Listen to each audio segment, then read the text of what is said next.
Greetings, YouTube. I recently backed a Pathfinder version of Interface Zero, a cyberpunk setting. At the lowest level, I was considered a gutter punk, and my name is actually in the product as Tetsubo, listed as a gutter punk. Amazing to me that how many people supported at the highest tier, actually more than the lowest tier. I thought that was quite interesting. I would figure that the lowest tier would have gotten far more people buying into it, but I was wrong. I just wanted the copy of the digital copy. I didn't want the print version, though I will admit that having a print copy is always kind of nice to be able to hold it in your hands. And if I want to, I guess I could always print my own up and spiral bind it. Um, and I've just been given a quick glance at it. I didn't get into any nuts and bolts of it yet. Um, Looking at the timeline and some general outlines and things that they did with our near future to help create the game that is presented. I believe that the game itself takes place in 2090, near the end of our current century.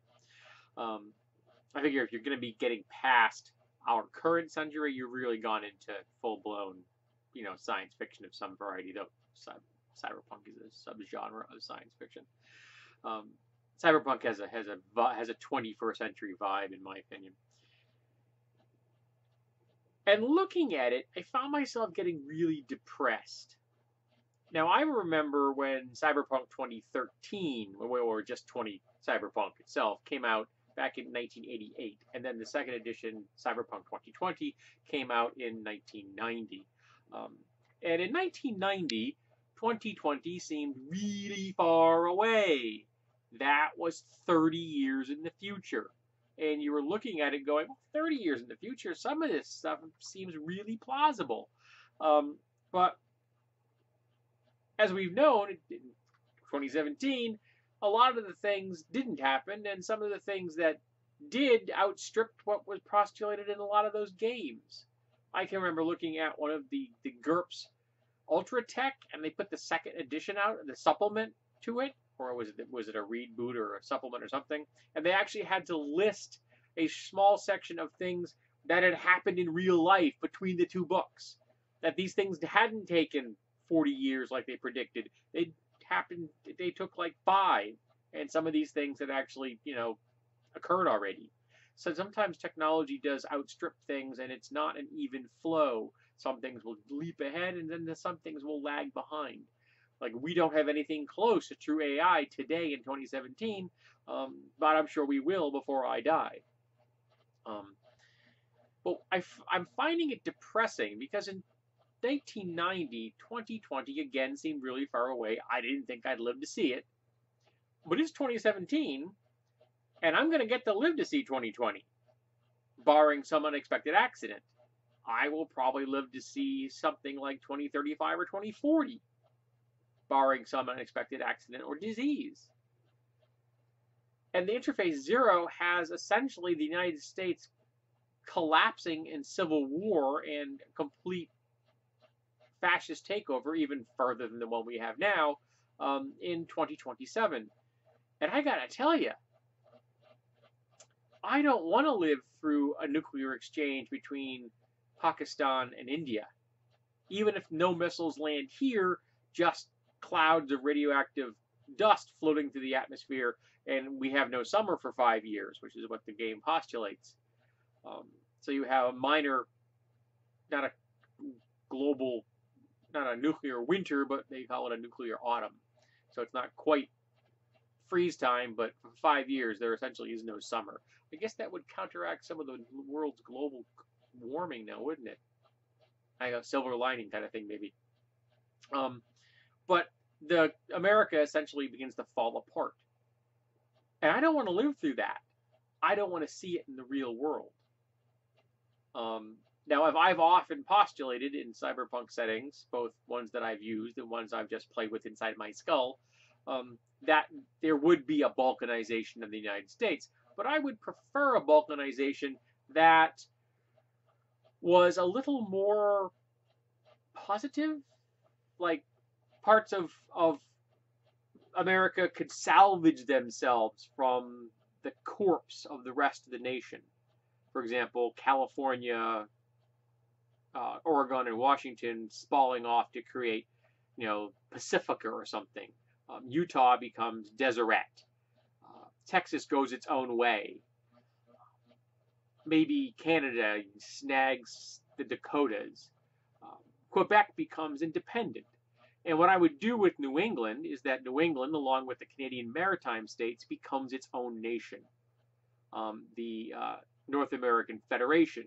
And I name it that specifically because over time, New York, with the exception of New York City, and Pennsylvania would join in.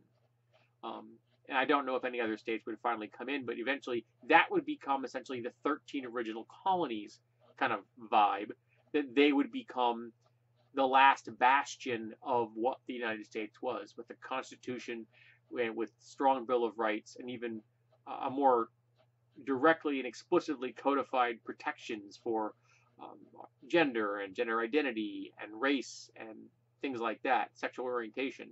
So it would be the best and brightest aspects of what we have in America, our true ideals, without the fascism and without the ugliness that we currently have, or at least less of the ugliness. There would still be far too much control from corporations. But that would be being downplayed, and it would be the best place to live with the least amount of corporate control in the continental United States, or North America, essentially. And maybe other states would decide to join in, even if they weren't contiguous to the North American Federation, because the term North American Federation was chosen specifically to be open-ended. So, like Alaska and Hawaii are parts of the United States, and they're not contiguous. So there wasn't any reason that other states couldn't join in. But that's at least somewhat hopeful.